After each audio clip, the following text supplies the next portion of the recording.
નવરાત્રિના માહોલમાં ચારેકોર ઉત્સાહ છલકાય છે, પરંતુ ફૂલોના આસમાને પહોંચેલા ભાવે ઉજવણીને મોંઘી બનાવી છે।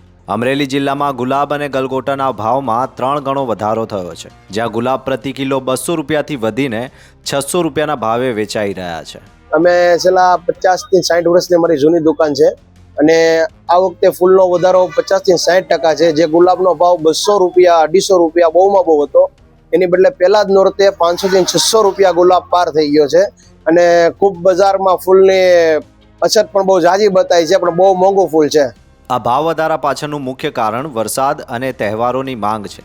અનિયમિત વરસાદને કારણે ફૂલોનું ઉત્પાદન ઘટ્યું છે, જ્યારે નવરાત્રિ અને લગ્નની સિઝનને કારણે માંગમાં ભારે વધારો થયો છે। ખેડૂતો અને વેપારીઓ માટે આ નફાની મોસમ છે, જ્યારે આયોજકો અને ગરબા પ્રેમીઓ માટે આ શણગાર એક મોંઘો શોખ સાબિત થઈ રહ્યો છે। આ ભાવ વધારો તહેવારોના ઉત્સાહ પર અસર કરી શકે છે।